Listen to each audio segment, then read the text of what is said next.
The arrival, not so tall, not so small. The sun was just rising on planet Xylon 5. Orange light spilled across the human outpost, known as Echo Base. It was quiet, peaceful, almost boring. Commander Rain liked boring. He sipped his weak space coffee and stared at the sky, hoping for another uneventful day. Then, of course, the alarm screamed. "Unidentified ship approaching," shouted the comms officer, eyes wide. Rain groaned. "Of course. Just when my coffee starts tasting like coffee." The team ran to the main deck. On the giant screen, a small alien ship spun slowly through the atmosphere.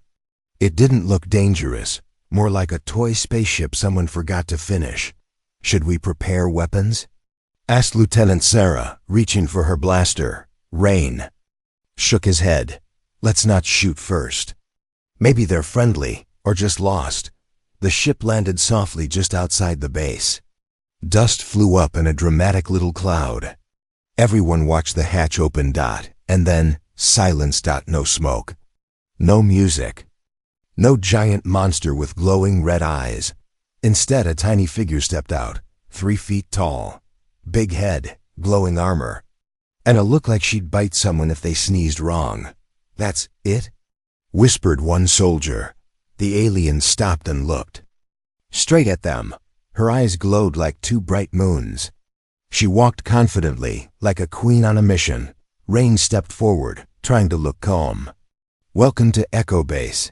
I'm Commander Rain, Earth human." The little alien looked him up and down.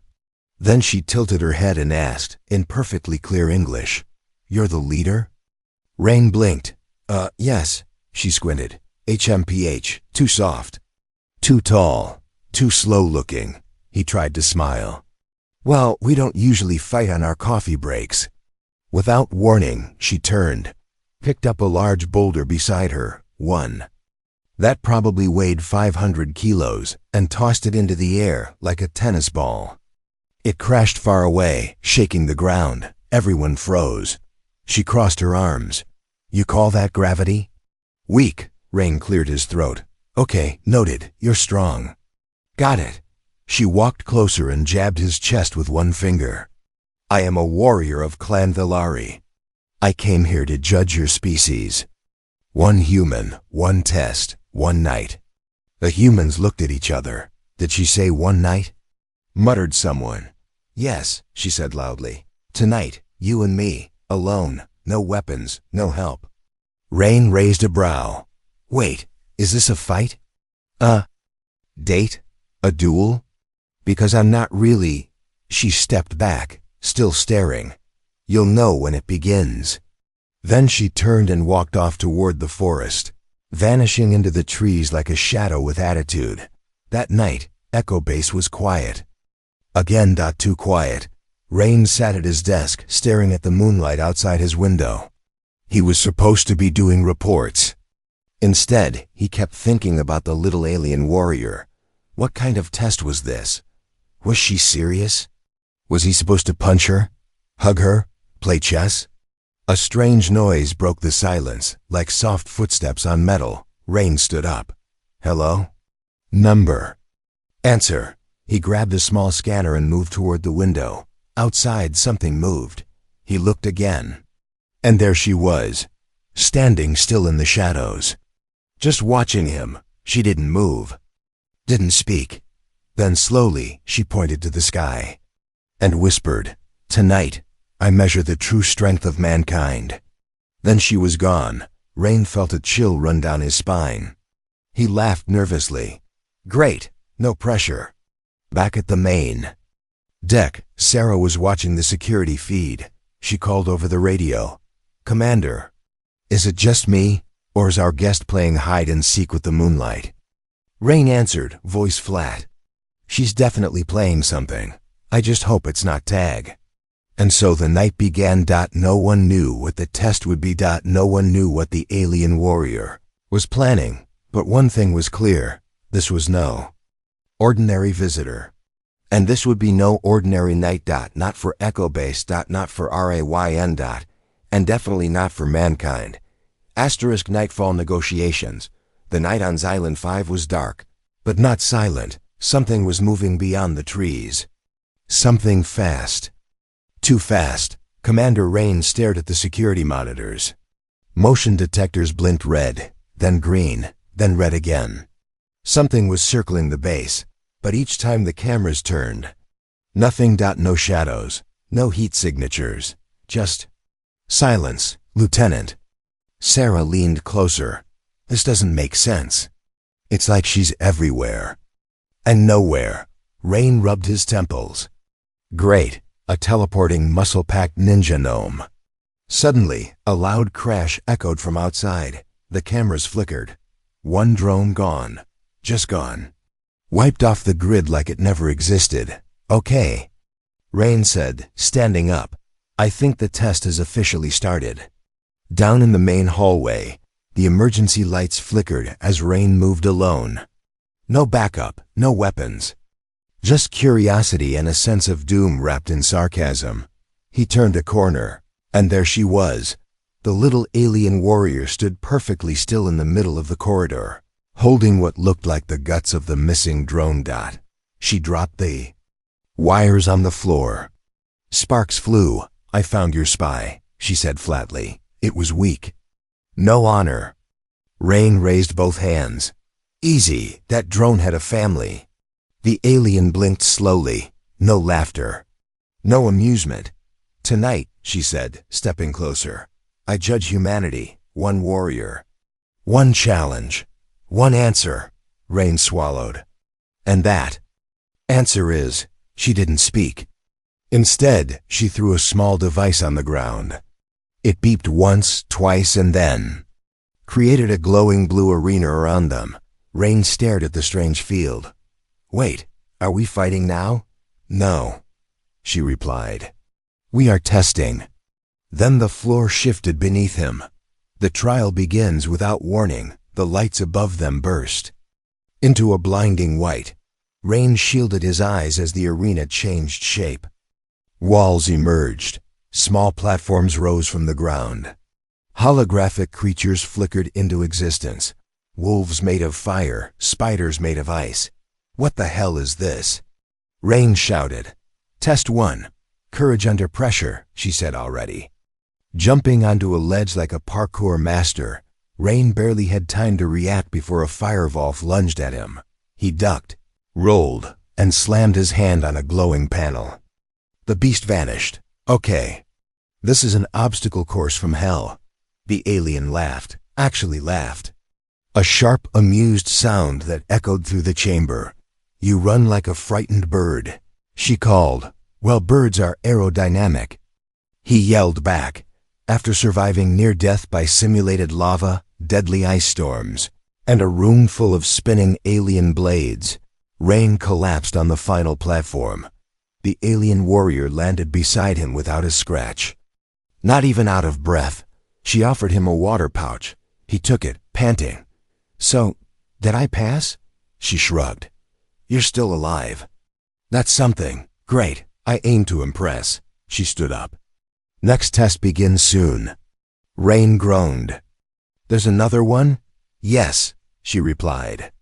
It's the most difficult one of all. He braced himself. Please don't say lava surfing. No, she said seriously. It is ... negotiation.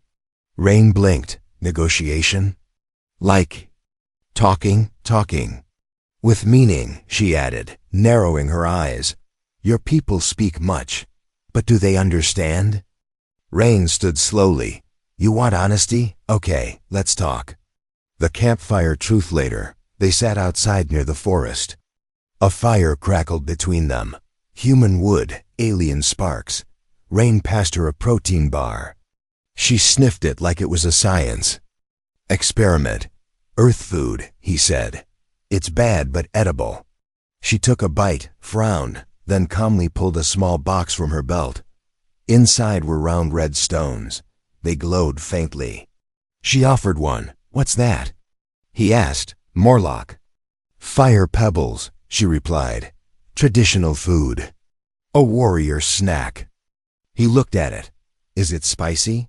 Yes, she said with a small grin. But not too deadly, Rain shrugged. For science. He popped the pebble into his mouth. For a second, nothing happened. Then his face turned red, then purple. Then, maybe ultraviolet. Water, he croaked. She handed him a second pebble. No, no water. He screamed, diving for the canteen. She watched, clearly amused. You passed. Rain coughed. What? You didn't cry, she said.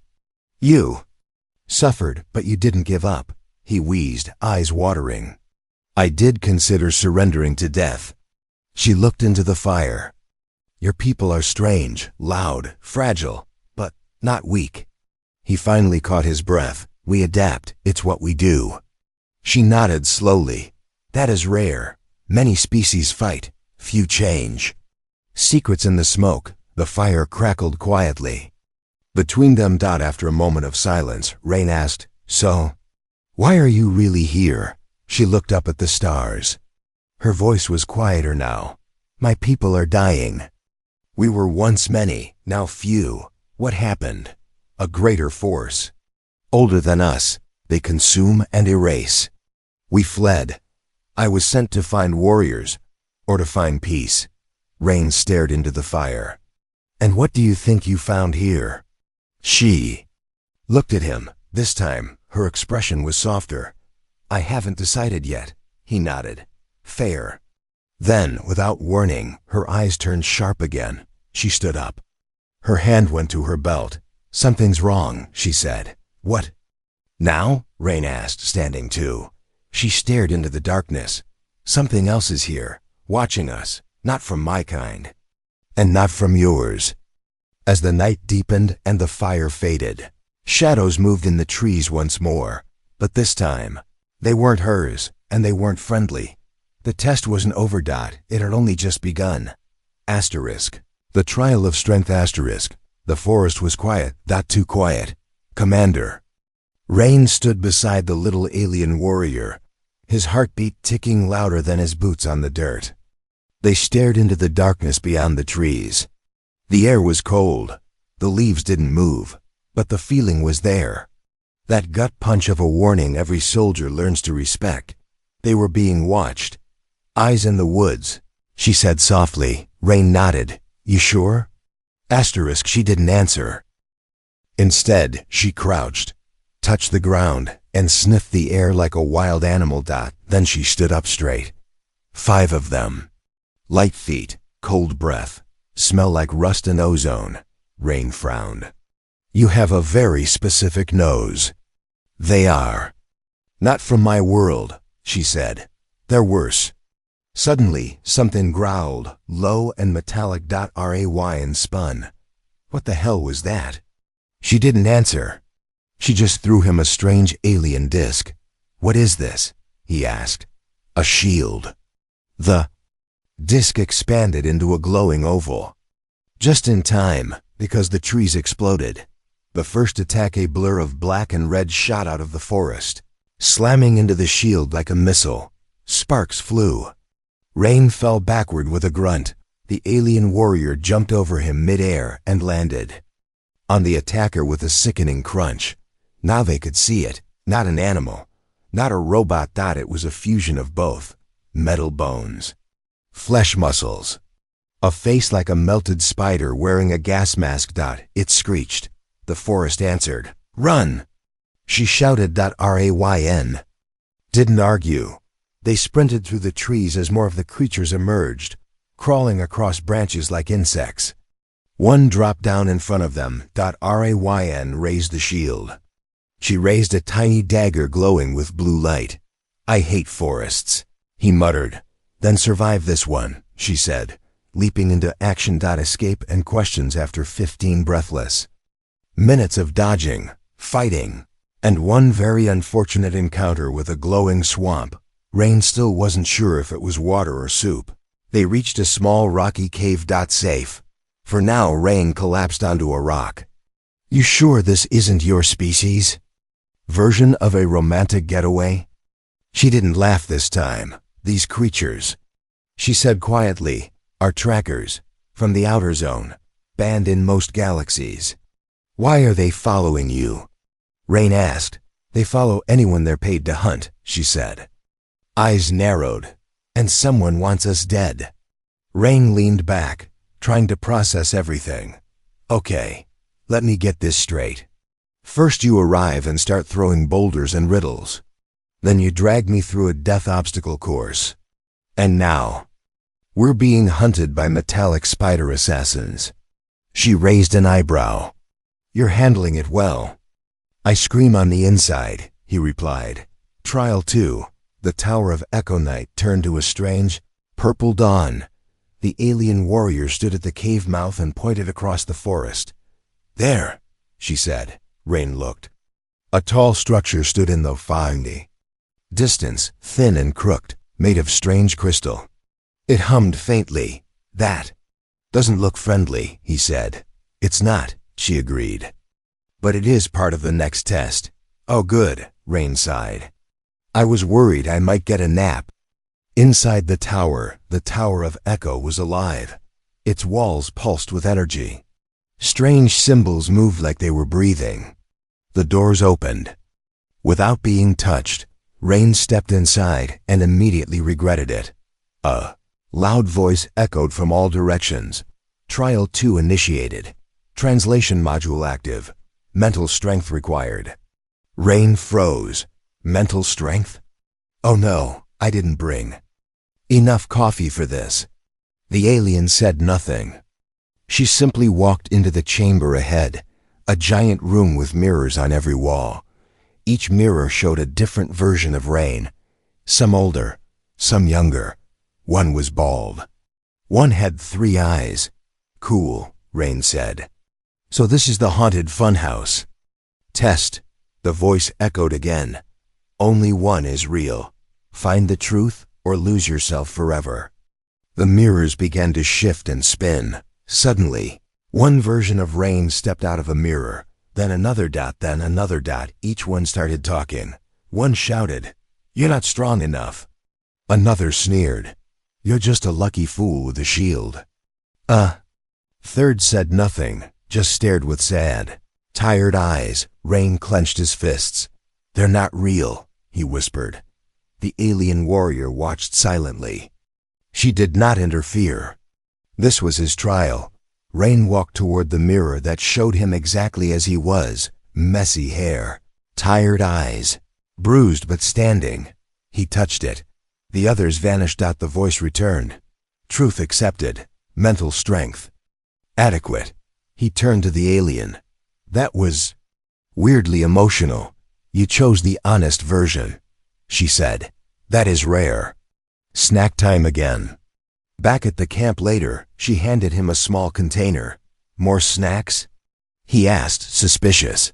She nodded. Morlock sleep berries. You earned them. Rain bit one. It tasted like dirt and cinnamon. Delicious, he lied. Then she looked serious.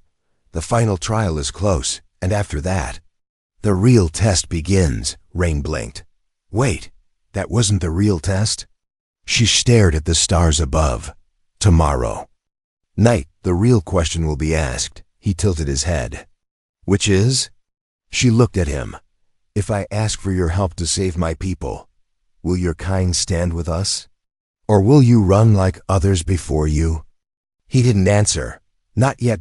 Because in the trees nearby, the red eyes of the metal trackers had returned, and this time, they brought something bigger. Much bigger. The chill before the storm. The air was cold now. Not just the kind of cold that made your breath fog, but the kind that whispered things through the trees.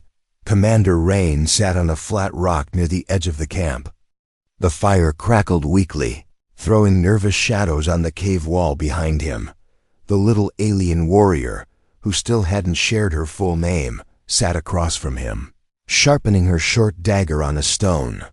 Sparks flew with each drag. So, Rain finally said, "Are we going to pretend like those red-eyed creeps didn't just try to dismember us?"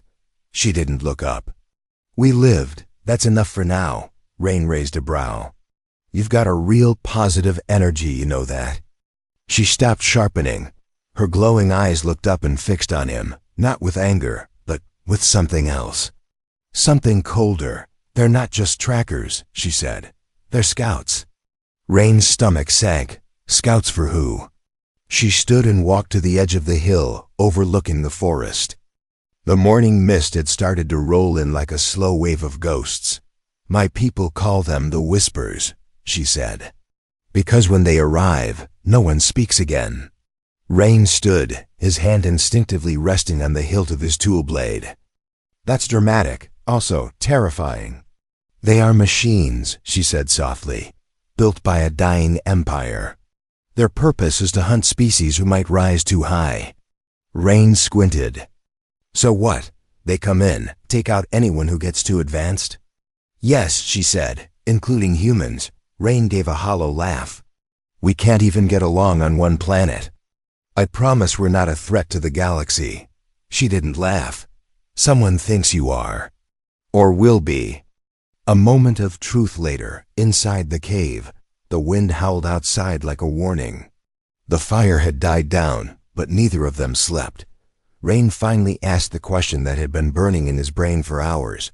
Why me? He said. She tilted her head. When you landed, why did you choose me for the test? Not Sarah, not the engineers, not the guy who lifts weight like it's religion. Why me? There was a long silence. Then she answered, because you were laughing. Rain blinked. What? When I arrived, your people stared in fear, but you laughed. Like fear wasn't allowed near your mouth. Rain sat back, To be fair, you were 3 feet tall and grumpy. It was kind of funny. She gave the smallest smile. Almost invisible. Fear kills more leaders than war, she said. But humor survives. They sat in silence again. The wind seemed to quiet, as if listening. Secrets in the smoke. I wasn't just sent to test you, she said finally. Rain looked up. I was sent to warn you. About the Whisperbots? No, about us, my people, the Valari. We're not trusted. Rain's eyes narrowed. We were once conquerors, she said. Strong, ruthless. We believed in power. We built ships of fire and metal. Burned planets, took what we wanted. And now, we lost. To the Whisper Empire? No, to ourselves. Greed split us. War shattered us. Now we are scattered tribes. Some want peace. Others still want to rule. I don't know which side I belong to. Rain stood and walked over to her. You came all this way, risked your life, ate our terrible food. Just to figure out who you are. She looked up at him. No, she said. I came here hoping humans would remind me. Rain was quiet for a long time. Then, no pressure. The chill grows colder. Suddenly, the air changed. No sound. No wind. Just HEAVINESS. The camp lights flickered. The ground vibrated, barely noticeable, like a warning whispered through rock. The alien stood instantly, dagger out. They're close. Rain reached for his scanner. Before he could activate it, a strange sound echoed through the cave. Not a growl, not a hiss, a voice. But it didn't come from outside. It came from inside their heads. You are seen. Rain clutched his head. What the? You are judged. The alien staggered. They've never spoken before. You have failed. The lights died. Total darkness. Rain could still feel her beside him, breathing hard. What does it mean? What do they want? She answered in a whisper. They don't want anything. Pause. They came to end something. The new shadow outside the cave. Something massive moved between the trees. The fog parted just enough to show its shape. It stood taller than the trees. Its body made of wires and bone. Its face a shifting mask of broken code. The Whisper Queen. The alien warrior grabbed Rain's hand, a rare move. We can't fight that. Good, Rain replied. I didn't bring anything bigger than sarcasm. She pulled him deeper into the cave. A hidden tunnel. A path unknown. We need to reach the Stone of Memory, she said. What is that? A weapon? No, she said. It's a choice. Threat from the shadows, the tunnel was tight, cold, and full of silence. Commander Rain's boots slipped on the smooth black stone. Behind him, the alien warrior moved with perfect balance, like she was built for the dark. No one spoke. They couldn't. The voice of the Whisper Queen still echoed in Rain's head. Cold, emotionless, mechanical, ancient. You are seen.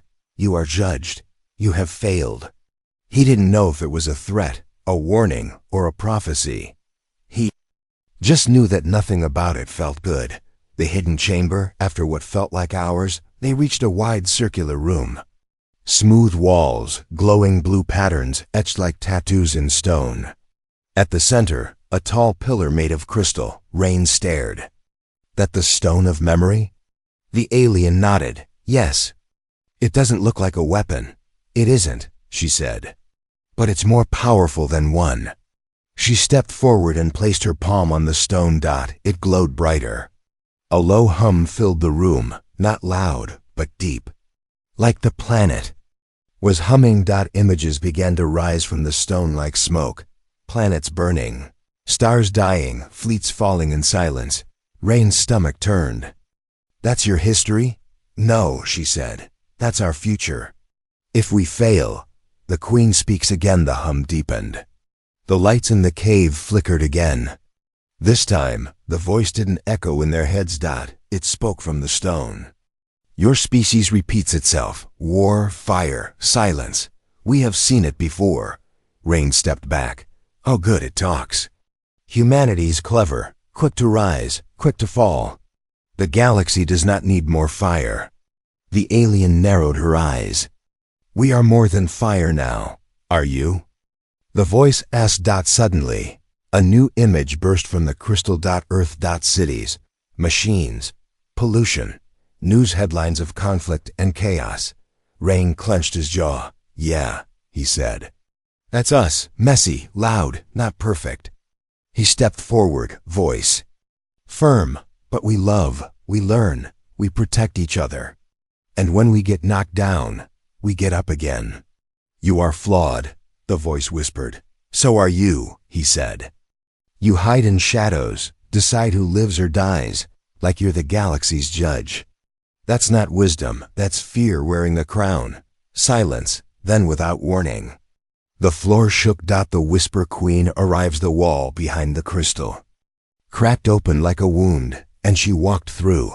The Whisper Queen. Tall as a tree, limbs made of steel and smoke, her face a shifting mask of 1,000 voices. Her body shimmered with old power, technology from another age. Rain raised his arm, but the shield disc sputtered, broken, useless. The alien warrior stepped between him and the Queen.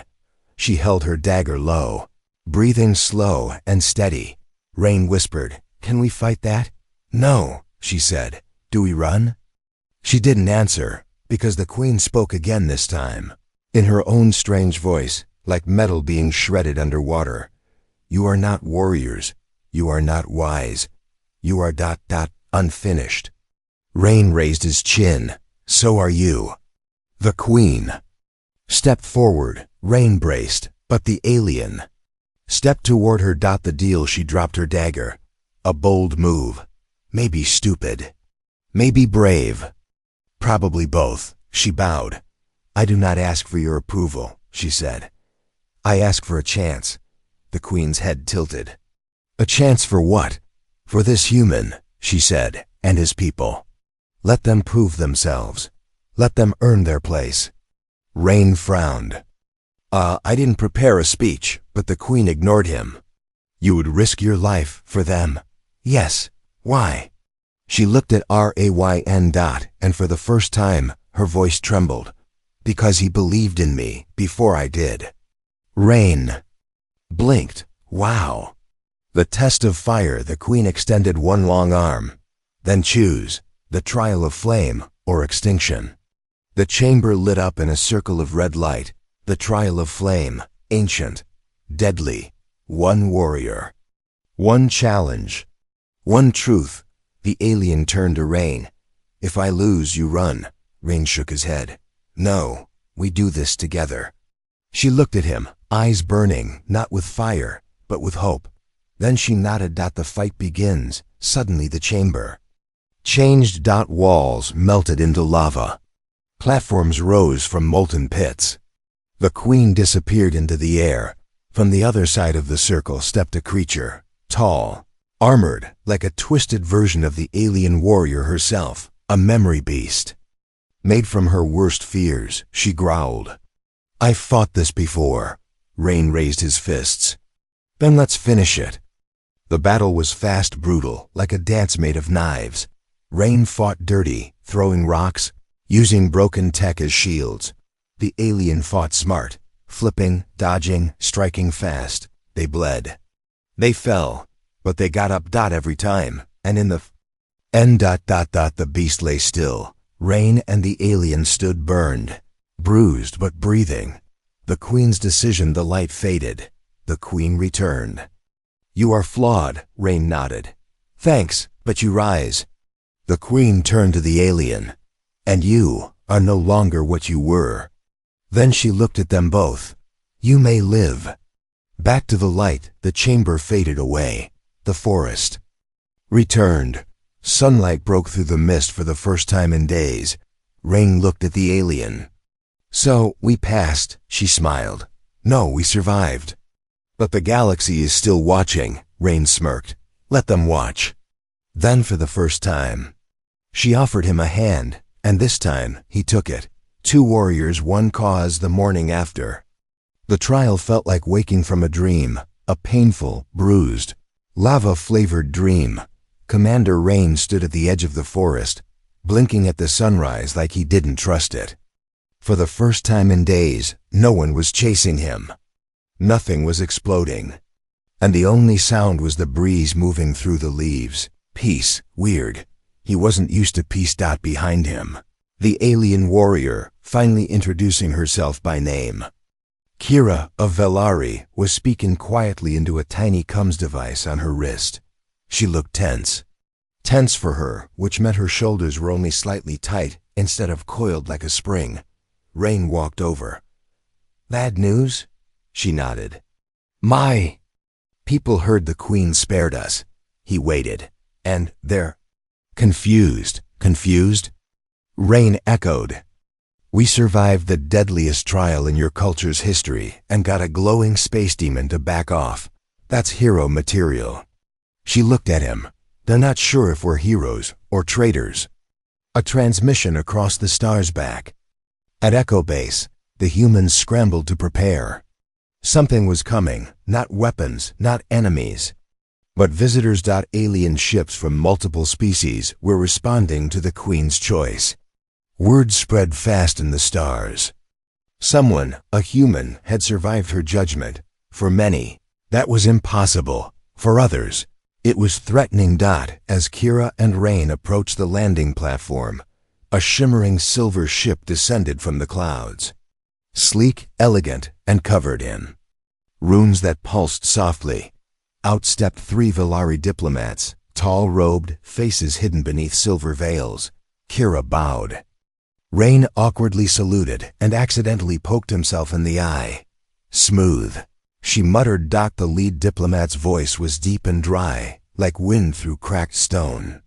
You defied the council's order, Kira. I followed the old code, she replied. The trial was passed. The Queen has spoken. There are those who will not accept this, he said. They fear humans. Rain crossed his arms. Good. That means they're finally paying attention. The diplomat turned to him. You think this alliance makes you strong? No. Rain replied.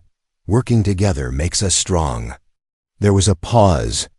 Then, without warning, the diplomat pulled back his hood. His face was marked with scars, old burns, like claw marks across glowing skin. I saw your world once. He sighed. Before I lost this, Rain frowned. Earth did that? He nodded. One of your war drones, a long time ago, on a mining moon. Rain didn't look away. I'm sorry. The diplomat studied him. Then let's see if you can build more than weapons. Backroom warnings. Later that night, in a dimly lit room inside Echo Base, Kira sat with Rain, staring at a projection of the stars. Something doesn't feel right, she said. Rain looked at her. You mean besides the fact that everyone in the galaxy suddenly has an opinion about us? She zoomed in on a small moon near the edge of Velari territory. This place, she said. I keep hearing whispers. Rain blinked. Like actual whispers? Or intel code whispers? Both, she said. A shadow fleet is forming, not from Velari, not from humans, something old. And very quiet. Rain leaned closer. You think they're coming for us? No, she said. They're coming. For everyone. Meanwhile, on the moon of Varthan darkness, a single figure stood inside a cold metallic chamber, surrounded by sleeping machines. A cloak of stars shimmered on his armor. No face, just a mouthful of perfect teeth, smiling.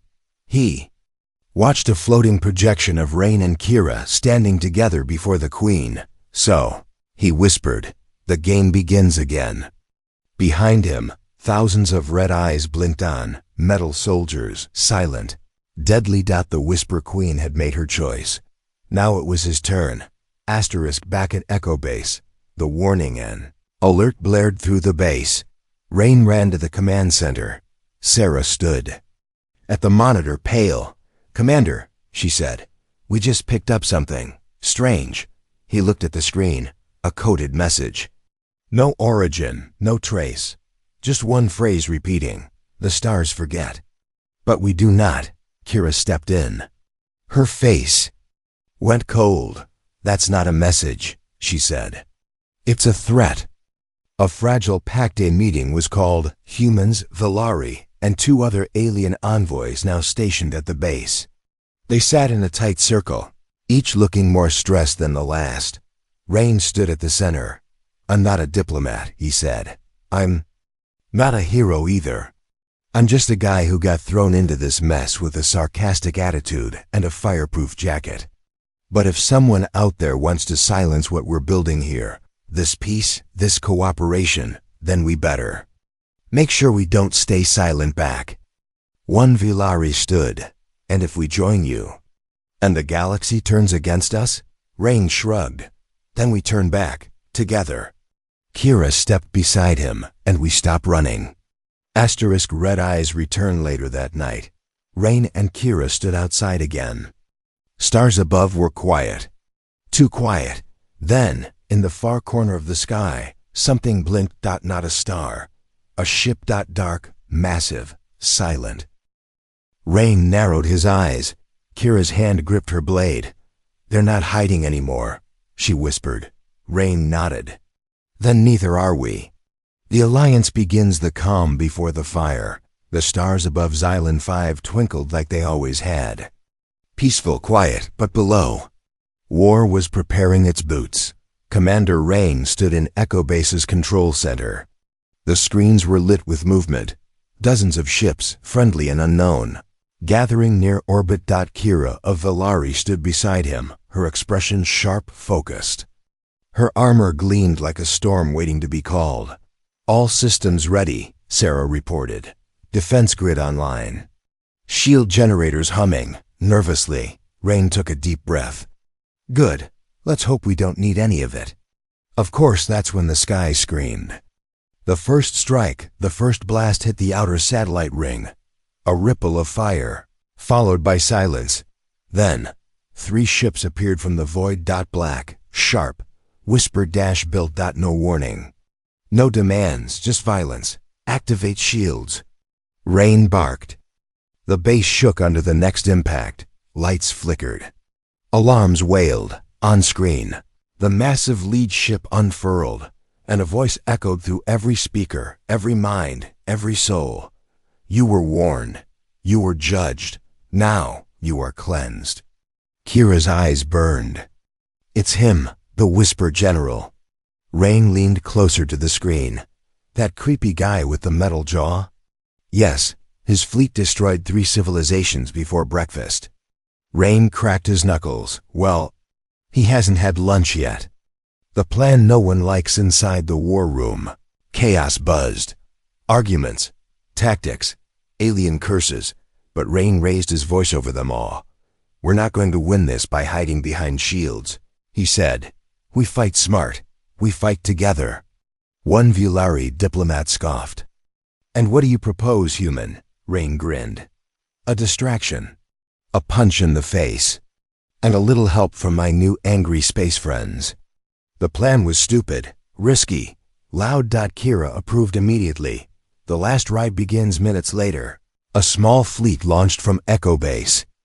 Rain flew the lead fighter, a human ship retrofitted with alien plasma cores. It handled like a drunk hummingbird, but it was fast. Kira sat in the co-pilot seat. "Try not to crash. It would be embarrassing." "Wouldn't be my first time," Rain smirked. In orbit, the Whisper ships loomed like metal gods. Rain's fleet opened fire first. Sharp, focused strikes.